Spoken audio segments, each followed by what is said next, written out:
क्या आपने कभी सोचा है, एक माँ जिसकी पूरी दुनिया उसके बच्चे हैं, जो इंस्टाग्राम पर हज़ारों लोगों को मुस्कानें बांटती है, वही माँ अचानक आग की लपटों में क्यों समा गई? ये कहानी है निक्की की, एक मेकअप आर्टिस्ट, एक सोशल मीडिया इन्फ्लुएंसर जिसके हज़ारों फॉलोअर्स थे, लेकिन अपने ही घर की चार दीवारी में वो सिर्फ एक कैश मशीन बनकर रह गई थी, क्योंकि उसके ससुराल वालों की भूख थी एक स्कॉर्पियो कार और लाखों रुपए का दहेज।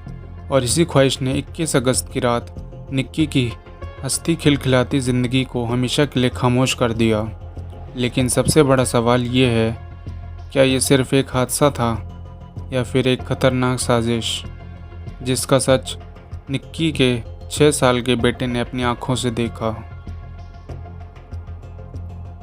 दिसंबर 2016 में निक्की की शादी बड़े धूमधाम से ग्रेटर नोएडा के रहने वाले विपिन भाटी से हुई थी। शुरुआत में सब कुछ बिल्कुल परफेक्ट लग रहा था। हंसी खुशी से भरा परिवार, नए रिश्ते और नई उम्मीदें। लेकिन कहते हैं ना, कभी कभी खुशियों की नींव के नीचे लालच का जहर छिपा होता है। वक्त बीतने के साथ साथ वही जहर इस रिश्ते में उतरने लगा। ससुराल वालों की ख्वाहिशें बढ़ती गई। उनकी मांग थी एक स्कॉर्पियो कार और 36 लाख रुपए नकद। निक्की के मायके ने अपनी हैसियत से कहीं ज़्यादा देखकर रिश्ता निभाने की कोशिश की, लेकिन लालच कभी ख़त्म नहीं होता। जितना भी धो, अगले दिन उनकी भूख और बढ़ जाती थी। उधर निक्की अपनी मुस्कान से दुनिया को धोखा देती रही। उसके इंस्टाग्राम अकाउंट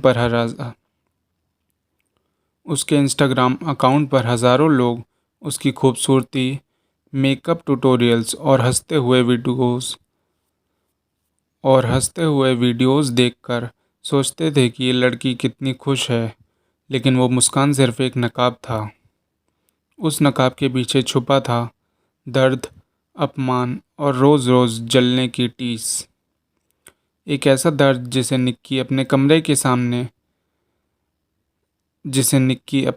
के सामने छुपा लेती थी, लेकिन अपने कमरे के चार दीवारों के बीच वो हर रोज़ चुपचाप सहती थी।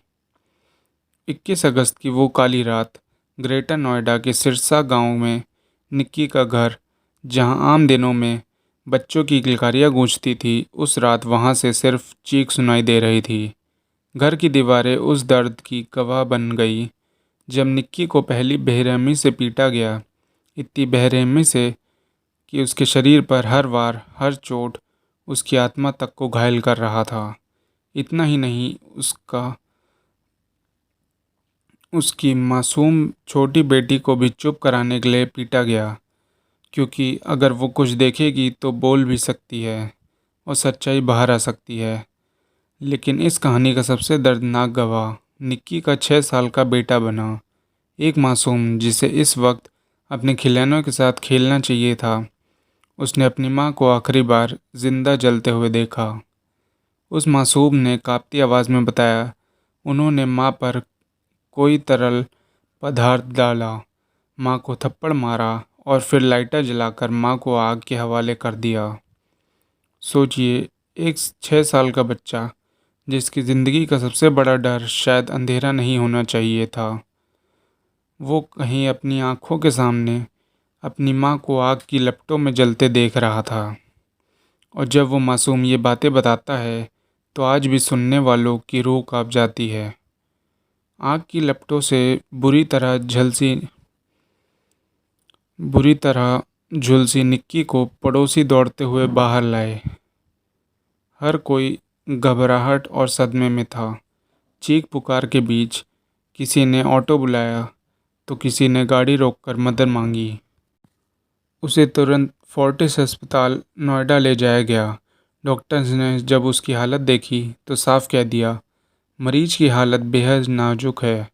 उन्होंने निक्की को तुरंत दिल्ली के सफदरगंज हॉस्पिटल रेफ़र कर दिया। लेकिन किस्मत को कुछ और ही मंजूर था। सफदरगंज पहुंचने से पहले ही निक्की ने एम्बुलेंस में दम तोड़ दिया। उसकी हिचकियाँ, उसकी आखिरी सांसें सब रास्ते में ही थम गई। निक्की के मायके वालों का कहना था, ये एक प्लान की हुई हत्या है। जिसके पीछे छुपा है दहेज का लालच।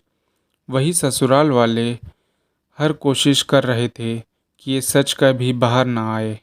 लेकिन इसी बीच पति विपिन ने अपने सोशल मीडिया अकाउंट पर एक रहस्यमयी पोस्ट डाल दी। उसने लिखा, दुनिया मुझे कातिल कह रही है, लेकिन मैं बेगुनाह हूँ। तुम्हारे जाने के बाद सब बदल गया है। अब सवाल ये है, क्या ये पोस्ट एक पश्चाताप था? क्या वाकई विपिन को अपनी करतूतों का गिल्ट सताने लगा था, या फिर ये सिर्फ एक चालाकी भरा ड्रामा था जिससे वो अपनी गुनहगार छवि को मासूमियत के पर्दे में छुपा सके? निक्की की मौत की खबर जैसे ही बाहर फैली, पूरा इलाका सन्नाटे और सदमे में डूब गया। हर गली, हर मोहल्ले में बस यही चर्चा थी। जहाँ एक तरफ लोग आंसू नहीं रोक पा रहे थे, वहीं दूसरी तरफ गुस्से की लहर उठ चुकी थी। पुलिस ने तत्काल कार्रवाई की। पति विपिन को गिरफ्तार कर लिया गया और उसके साथ सास दया, ससुर सतवीर और देवर रोहित सबके खिलाफ एफआईआर दर्ज की गई। लेकिन लोगों का गुस्सा नहीं थमा। सैकड़ों लोग सड़कों पर उतर आए। हाथों में मोमबत्तियां थीं, आंखों में आंसू और जुबान पर सिर्फ एक नारा, निक्की को इंसाफ दो। भीड़ ने यहाँ तक धमकी दी, अगर इंसाफ नहीं मिला तो पूरी चौक को पूरी तरह ब्लॉक कर दिया जाएगा। सड़कें गुस्सों की आवाज़ में गूंज रही थी, हमारी बहन को इंसाफ दो। दहेज के नाम पर कब तक बेटियां जलेंगी? लेकिन इस पूरे केस में सबसे बड़ा सवाल यही है, क्या निक्की को वाकई इंसाफ मिलेगा? क्या गुनहगार सच में अपने किए की सज़ा पाएंगे, या फिर ये मामला भी उन हज़ारों मामलों की तरह अदालतों की फाइलों में सालों तक धूल खाता रहेगा? अगर आप भी मानते हैं कि निक्की को इंसाफ मिलना चाहिए तो इस वीडियो को शेयर करना मत भूलिए। आपकी एक छोटी सी आवाज़ निक्की की आवाज़ को और बुलंद बना सकती है। याद रखिए, चुप रहना भी एक गुनाह है, और जब तक हम बोलेंगे नहीं तब तक ये जलती हुई चिताएं कभी नहीं बुझेंगी। तो उठिए और उठाइए अपनी आवाज़, क्योंकि निक्की को इंसाफ तभी मिलेगा जब हम सब मिलकर उसकी आखिरी चीख को इंसाफ की पुकार बना देंगे। धन्यवाद।